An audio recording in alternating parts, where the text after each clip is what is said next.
Okay.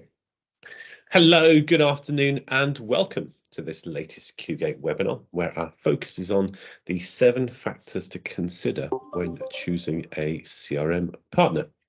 If you're looking to embark on a digital transformation project to implement a CRM or optimize your business operations using technology, choosing the right partner is vital.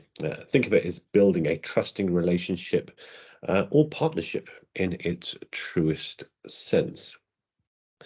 My name is Josh Dallywell, and I'm one of 2 hosts on this call today, and I'm kindly joined by my colleague, Yasmin Cooper, who will be keeping an eye on the chat for your questions. Yas, do you want to say a quick hello? Yes, hi everyone, my name's Yaz, I'm the Marketing Exec at QGate, and as Josh said, I'll be keeping an eye on the Q&A. If you have any questions, please just pop them in the chat and we'll go through them at the end. Fantastic, thanks, Yes, yes, questions and feedback, both most welcome. Now, for those of you who don't know me, my name is Josh Dallywell, and I've spent the last 10 years in software sales. And during that time, I've been involved in hundreds of software implementations, and I want to use this platform to share some of the things that I've learned. It's also worthwhile mentioning that this webinar is being recorded, so please don't worry about making notes. We will be making a copy available of the video both on our website and YouTube channel, hopefully by the end of the week, and you should receive an email notifying you that it is up and available. If you are watching this as a recording and you have any questions, then please feel free to use my contact details that you see on the screen in front of you to drop me a question, or you can drop a question through to qgate at info@qgate.co.uk. Now, I notice amongst the names of the registrants on this webinar that we have a few that are new to QGate. So for everyone's benefit, QGate is an operational efficiency and CRM consultancy that specializes in the use of Dynamics 365 CRM and Power Apps to help solve our clients' business problems. We believe that technology should work for you and not the other way around. We're passionate about helping businesses streamline their processes and improve their customer relationships through the power of business process automation and CRM. And our goal is to empower our clients to focus on what they do best, which is running their or your businesses. We typically work with business owners, heads of operations, or IT managers in small to medium-sized businesses and organizations. And some of the things that they typically tell us is that they're either scared of being left behind by digital developments and are unable to scale their businesses with the systems that they currently have. They're annoyed at how difficult it is sometimes to extract any kind of meaningful data from the business on which to make meaningful decisions, or that data is all locked up in multiple spreadsheets or multiple systems, or that they worry that they will lose customers because their processes are too cumbersome and manual and they lack automation and workflows. Before we end today, I will be handing over to Yaz, as I mentioned earlier, to help me with any questions or comments you've submitted. So if you're not already familiar with Microsoft Teams, please try and locate the chat icon on the main toolbar. Now, the focus of today's webinar is CRM business partners. So I want to quickly clarify the difference between CRM supplier and CRM partners. A CRM supplier, also known as a CRM vendor or CRM software provider, refers to a company that develops and sells CRM solutions. These companies specialize in creating CRM platforms or applications that organizations can purchase and use to manage their customer relationships, sales processes, marketing campaigns, and other related activities. CRM suppliers focus on building and maintaining CRM software products, providing updates, technical support, and ensuring the functionality and reliability of their software. And the ones that you'll be most familiar with are Salesforce, Microsoft Dynamics, HubSpot, etc. Here at QGate, we specialize in Microsoft Dynamics 365 CRM and the Power Platform. Okay, now a CRM partner, on the other hand, is typically a business that collaborates with a CRM supplier to deliver CRM solutions to customers. So CRM partners often have a deep understanding of the CRM software and possess expertise in implementing, customizing, and integrating CRM systems to meet the specific needs of their clients. They also offer additional services such as consulting, training, and ongoing support. And CRM partners act as intermediaries between the CRM supplier and the end user, leveraging their knowledge and experience to help clients successfully implement and utilize CRM software. And it's CRM business partners that we're focusing on here. Often there's a lot of focus on what features each CRM solution offers, whereas one of the most critical factors to the success of your CRM is choosing the right CRM partner to help get your CRM implemented, training your users, ongoing support you're going to need with making changes, because obviously a good system with a solid foundation such as Microsoft, which is updated multiple times throughout each year, adding new improvements and new features, should grow with you as you grow as a business, and the partner should be able to help you onboard new features. Okay, let's crack on and look at what some of these essential factors are that you should be looking for in a partner. The first one, and number one, is they should look to understand your business. Now, not one some of you may have been expecting, and I'm always worried slightly when software buyers go into business and go into a business with a software company and view it as very much as a transaction as opposed to a relationship, and therefore very mistrusting of questions. I think buyers sometimes think a salesperson asking questions is somehow going to get them to commit to something, but it's important to understand the value of the questioning. It helps a good partner focus on understanding your organization and what makes it tick. They want to know your culture, your goals, your operations, your customers, your competitors, and also the difficulties that you're facing. Technology can do anything you ask of it and should be treated as the enabler, not the thing that sets the direction. Understanding your business and its objectives, your critical activities, your pain points, your wish lists, your future goals and aspirations is essential to saving time and budget, but most importantly, in creating great user and client experience. So if you have ambitious growth plans, it's important that your partner knows about those.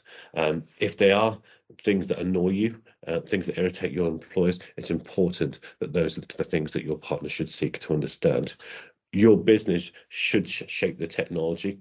The technology should not shape your business. It's also important to not let your partner shape your system to their limitations or the limitations of their ability with the technology. Okay. So be wary of any potential partner that puts technology at the front and center of your conversations. The technology is only an enabler, and the better understanding they have for your business, the better prepared they will be to ensure that you have the correct features and functions available, especially if a CRM is being customized for your business. Okay. The next one is they ask why a lot. Now, don't take this next one personally or as a reason for someone doubting your intentions. Some people get very defensive when asked why.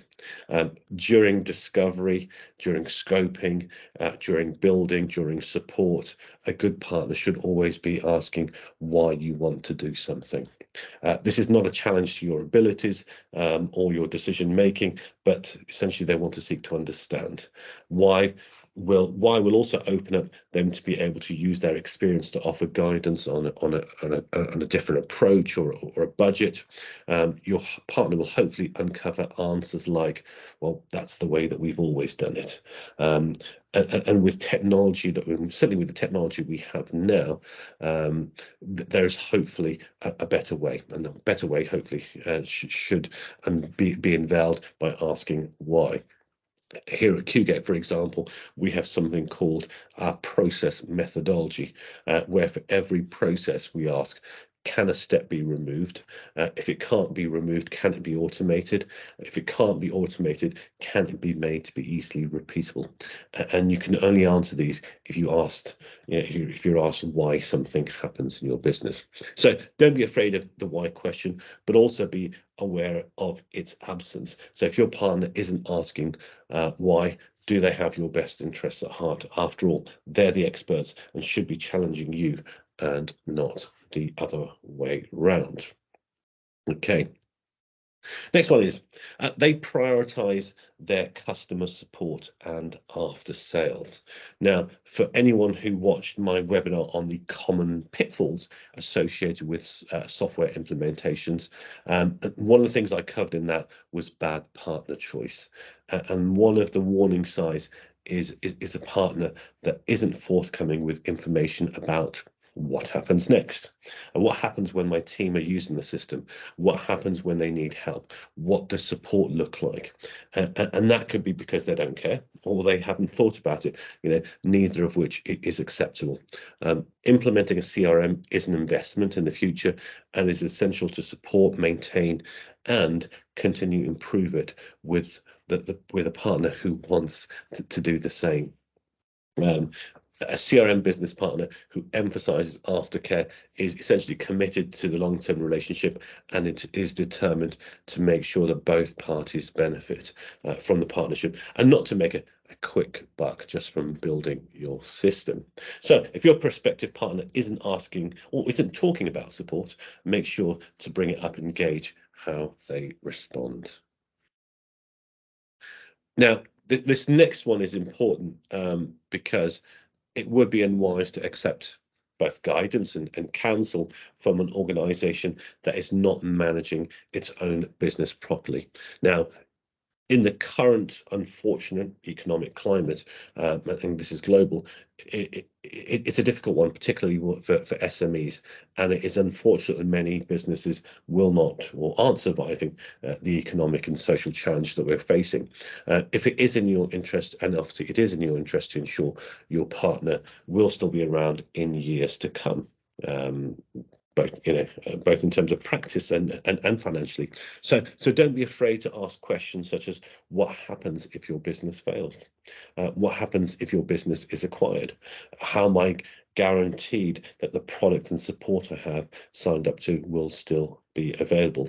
It is in your best interest to ask these questions, and I've been sent long or very extensive questionnaires from professional procurement departments, addressing this, and maybe because of time or resources, smaller business I feel kind of fail to see the importance of this due diligence. Okay, next they have expertise and experience in multiple services. Now, a CRM system is so much more than what it used to be. Okay, and I'm sure some of you will agree with me on that. It's no longer a simple digital storage system for your clients and contacts, and your implementation needs to reflect that. CRMs are about automation and efficiency, and incorporate so much more these days, including email marketing, marketing automation, social media posting, customer service tickets, etc. And although the partner building your CRM can't be expected to be an expert in every possible technology, they should have an understanding of how the component bits of your business fit together, and how information flows from one department to the next, and where the efficiency is going to come from. Okay. Next, they are curious about the latest tech. So technology is moving so fast in essentially kind of every sector. It's a huge job to keep up to date and be aware of what's coming technically, and also the strategic impact of these developments on clients' businesses. Microsoft, for example, issue 2-wave updates each year, adding improvements and new features. So if your partner isn't talking to you about these and how these impact your business, you're potentially missing out. One of the challenges that QGate we have as a business is essentially kind of demystifying, deciphering, and also disseminating information on developments such as AI and what do they mean to an SME as opposed to a large global corporate business with tens of thousands of people. So we run a webinar program for clients and prospects where we deliver our understanding of the latest tech and how it impacts you, as opposed to leaving it to our clients to figure out for themselves, and hopefully they don't bring it up at the, as a requirement at the next QBR. So I think that's a very important factor, that your partner is proactively talking to you about the latest tech and again how it impacts your business. And the last one I wanted to pick up here is their contracts do not prevent you from using any part of your system or development if you were to part company. And now it happens in the business world, whether it be due to change in leadership, change in direction, or simply companies looking to reduce costs. At some point, you may want to change partner or depart from the relationship with the partner that you have at the moment. Now, things like kind of statements of work and terms and conditions can be challenging to read, let alone understand. But investing time in finding out who owns what, and regardless of who's building it, and how that is provisioned if you were to decide to separate ways with your partner. Now, we've seen approaches catch out potential clients too many times, and it's a real kind of sad reality of the software services world for some businesses. We've had examples of clients who've come to us who've had a good relationship with a partner. They've built some technology, they've built some IP, which they've paid for, and when they've tried to leave the contract, it's stated in there that the partner firm actually owns that and they can't take that away with them. So take time to question your partner's contract. Be sure about your data and any customizations and who owns it. Most businesses don't think to ask these questions until it's too late. And it's one of those things that you should be asking right up front. What happens if I want to leave? What's my notice period? Will you help me transition to a new partner? If not, what is the process? Okay. So that's hopefully kind of given you some food for thought, and essentially kind of in summary, selecting a CRM business partner is a critical decision, and that can have a significant impact on your business successes. A good partner will prioritize understanding your organization's objectives and work with you to build a system that aligns with your goals. They will ask why and also kind of challenge your reasoning to drive positive change. So prioritize customer support and after sales care, and obviously be keeping their own business in order. When choosing a CRM partner, it's crucial to find a business who has expertise in multiple services, stays up to date with the latest technology and skills, and does not have contracts that prevent you from using any part of your system should you choose to part company. So hopefully by following these guidelines, you can find a CRM business partner that will support your organization's success and growth. Okay. Now, I guess this is the point where I want to bring in my colleague Yaz, who's obviously hopefully been keeping an eye on the chat for your questions and feedback. Yaz, do you have anything for me? You might still be on mute. Sorry.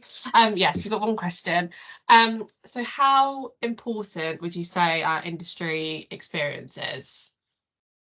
Okay. Good question. No, this is a tricky one. And I think that a good partner should be able to demonstrate some good understanding of your business area. Okay. And essentially kind of any experience that they have with similar businesses. But one thing to be wary of is them thinking that it means that they can take a one-size-fits-all approach. Now, as I mentioned, I've been involved in hundreds of software implementations, and amongst those were lots of competing businesses. So who on the surface were identical, but essentially kind of no two businesses have the same challenges, the same goals. So it's important to be wary that if you do have a partner that thinks that they know your industry very well, that they think that they can therefore forego any of the discovery and the why questioning that I talked about earlier. You are going to be unique as a business, and what worked for ABC is not essentially going to be the right thing for XYZ. So be wary and ensure that it doesn't kind of rose tint your perception of the partner. So yes, it can be a good thing, but it can also be a bad thing if they choose to kind of ignore everything that you're telling them that's unique about your business and your challenges. Okay, so again, you want to try and avoid that one size fits all approach. Okay, I like that question. Anything else? No, nothing else. Okay, great, fantastic. Okay, I think all that just leaves for me to mention is that we will be sharing a copy of the video recording, so please keep an eye out for that link. Anyone watching this as a live session or recording, and you'd like to discuss your CRM or CRM requirements, then please feel free to reach out to me directly on the email address that you see on the screen in front of you. And thank you to my colleague Yas for keeping an eye on the chat and your questions, and to you for joining us here today. Enjoy the rest of your day. Bye-bye. Thanks, everyone. Bye.